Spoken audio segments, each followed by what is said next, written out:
할렐루야. 주 예수님 은혜 안에서 평안하셨습니까? 계속해서요. 한국의 선교사와 성경을 연결해서 말씀을 드리고 있는데요. 이 시간에는 단군 조선시대의 문화에 대해서 살펴보려고 합니다. 단군 조선시대의 법의 문화는 크게 세 가지로 말씀을 드릴 수가 있는데요.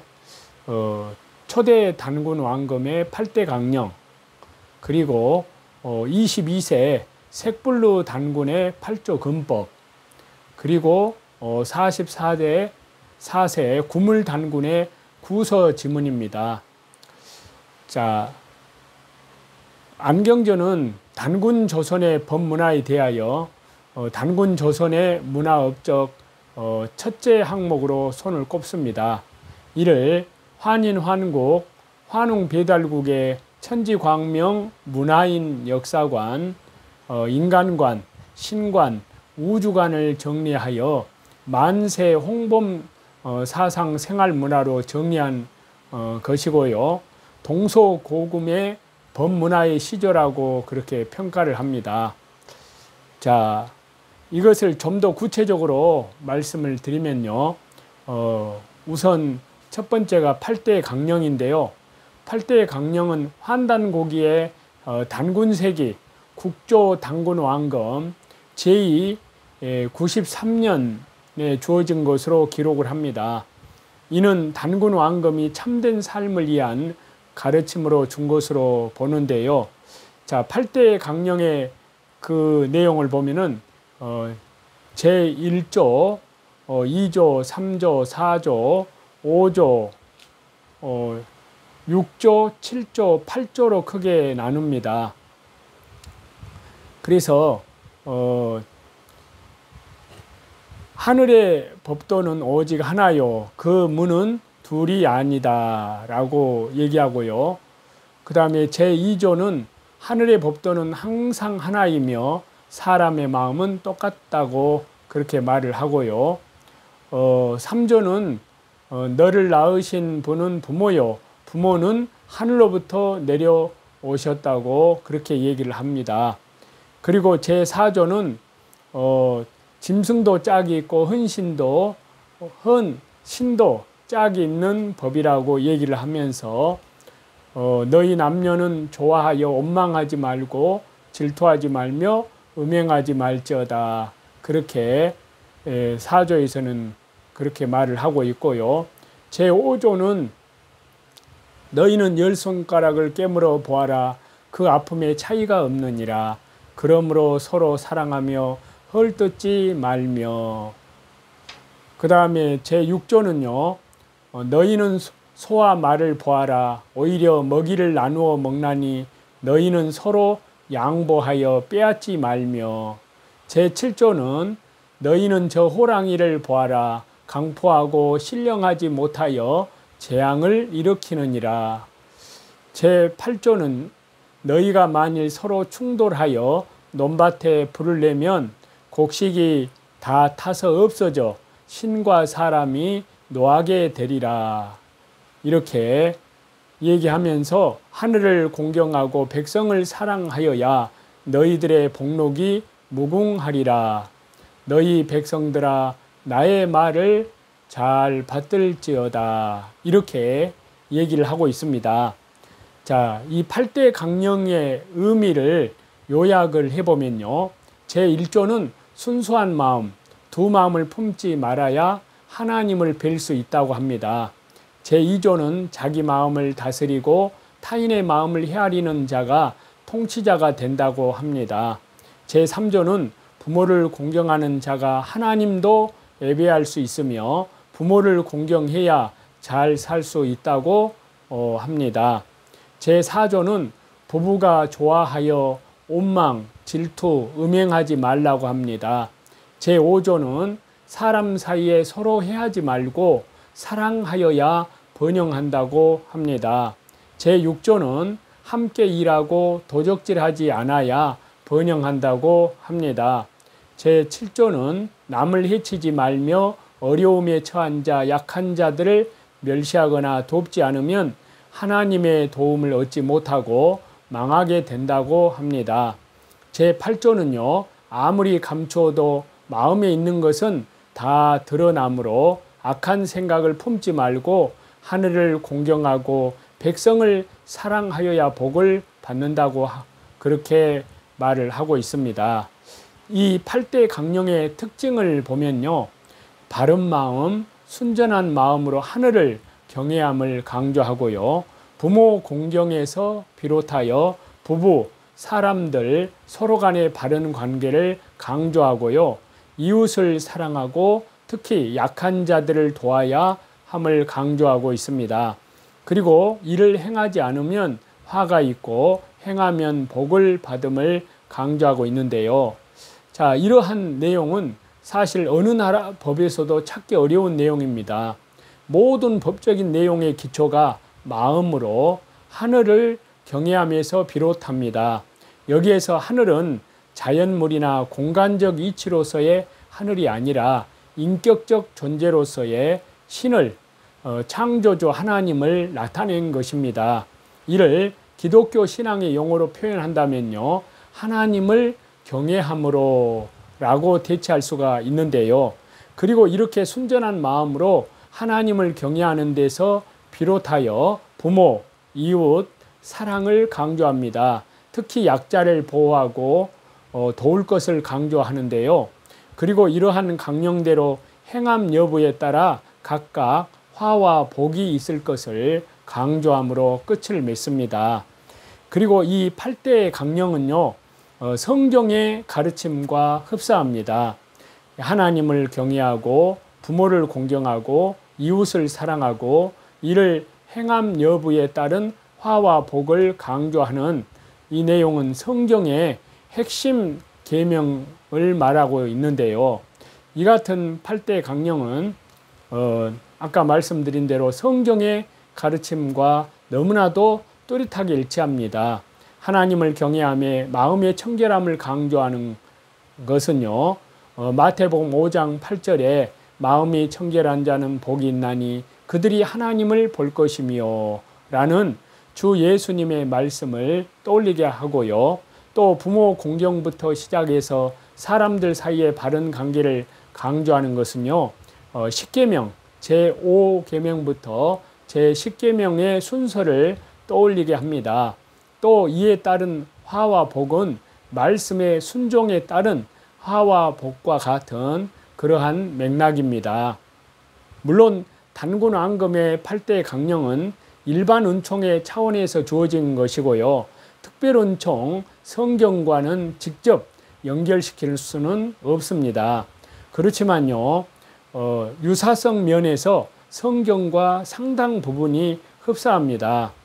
또 다른 한편으로요, 이러한 단군의 8대 강령은 환인환국, 환웅배달국의 신앙적 정체성을 그대로 계승했음을 보여줍니다. 우리 민족의 뿌리 자체가 창조주 하나님을 두려워하고 이웃사랑을 가장 기본적인 삶의 모습으로 삼고 있었음을 알게 합니다. 요한계시록에 나타난 회개에 대한 말씀을 드리고 있는데요. 요한계시록 2장에 나타난 7교회 가운데 두 번째 교회, 버가모 교회의 회개에 대한 말씀을 지난번에 드리다가 말았는데요. 그 버가모 교회의 회개에 대한 주님의 촉구는, 첫 번째는 발람의 교훈을 따른 죄를 회개해야 한다는 말씀을 하셨습니다. 그것은 물질의 타락의 죄고요. 그 다음에는 이제 행음의 죄를 회개해야 한다는 것을 말씀하고 있습니다. 그래서 요한계시록 2장 14절에 또 행음하게 하였느니라. 돈의 마음을 빼앗겨버린 발람은 이제 이스라엘 백성들로 하여금 행음의 죄에 빠져들게 만드는 내용인데요.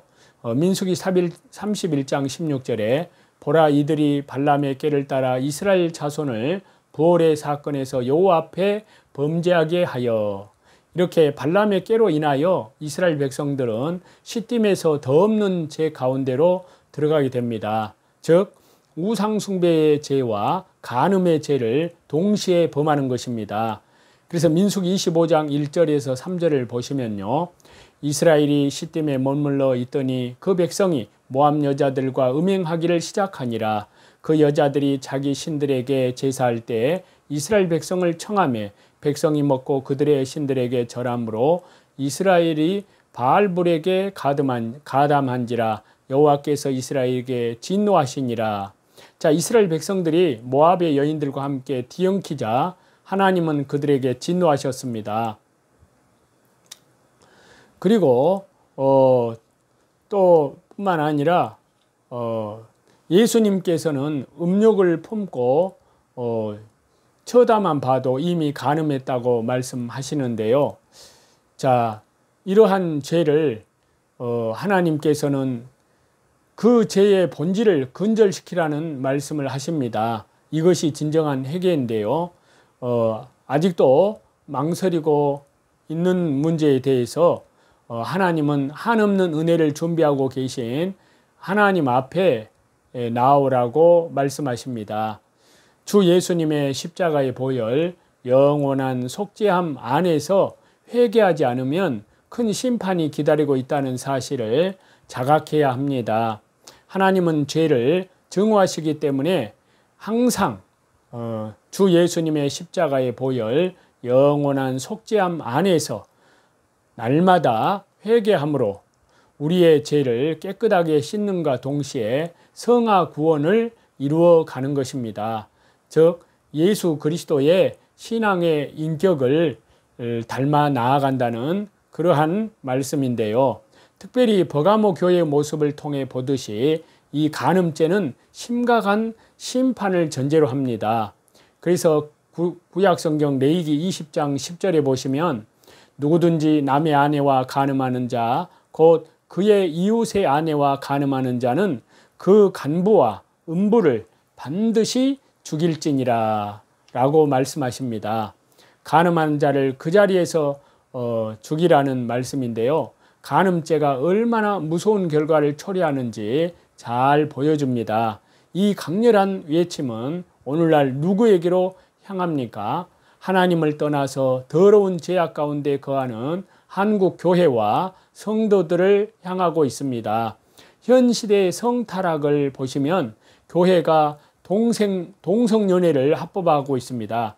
그뿐만이 아니라 동성연애자에게 목사 안수를 주고 그렇게 목사가 된 사람이 결혼식 주례를 하는 더러운 세상이 되었습니다.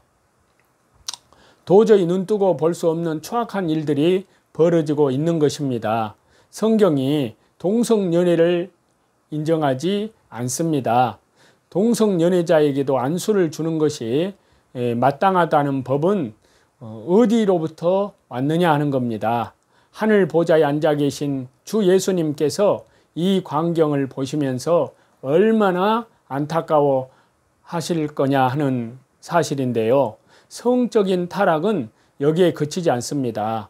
거의 대부분의 사람들이 이용하는 인터넷은 가히 성범죄의 소굴이라고 해도 과언이 아닙니다. 물론 인터넷은 편리함을 줍니다. 빠른 일 처리를 통해 시간을 절약하게 하는 유익을 주는 것도 사실입니다만, 그러나 그것이 인간의 마음을 탐욕으로 이끌고 간음죄를 범하게 한다면 결과적으로 무슨 유익이 있겠느냐 하는 것입니다. 그것을 즐기다가 영적인 불구가 되어도 좋다는 그런 말은 아닙니다. 간음죄로 인한 타락의 물결이 쓰나미처럼 밀려오는 이 시대에는 그 누구도 안전하지 않습니다. 자칫하면 범죄의 물결 안에 휩쓸리게 되는 것입니다. 이 상황에서 우리가 해야 할 일은 바로 주 예수님의 십자가의 보혈, 영원한 속죄함 안에서 회개해야 합니다. 회개로 영적인 건강을 지켜야 할 줄로 믿습니다. 세상이 저와 여러분을 향해서 유혹해 올 때마다 주 예수님의 음성을 가슴속에서 떠나지 말게 해야 됩니다. 회개하라 천국이 가까이 왔느니라. 찬송 드리시겠습니다.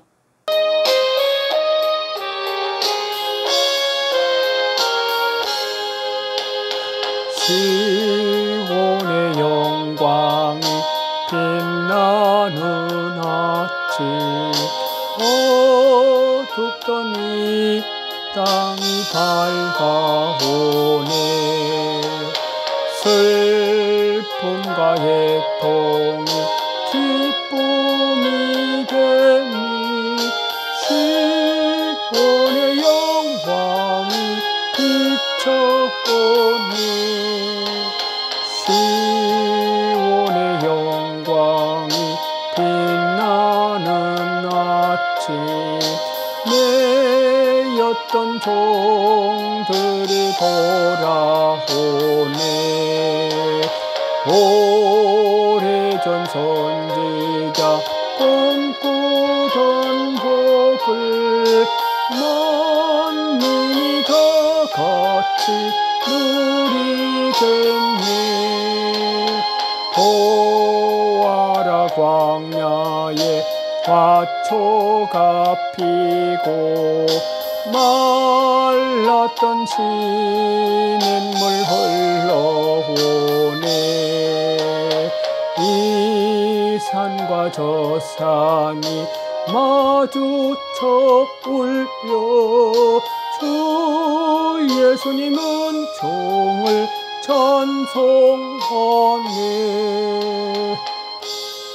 오늘도 자기를 부인하고 자기 십자가를 지고 오직 믿음의 주요 온전케 하시는 주 예수님만 바라보고 말씀과 기도로 또 오직 주 예수 그리스도 우리 주님 재림하시는 주님을 향하여 우리의 온 몸과 혼과 영까지 우리 주 예수 그리스도 강림하신 날에 흠없게 보존되길 원하시는 하나님의 은혜 안에서 또 특별히 지금 시대를 분별하고 하나님의 말씀 가운데서 늘 깨어서 살아가시는 저와 여러분이 다 되시기를 우리 주 예수 그리스도 이름으로 간절히 축원합니다.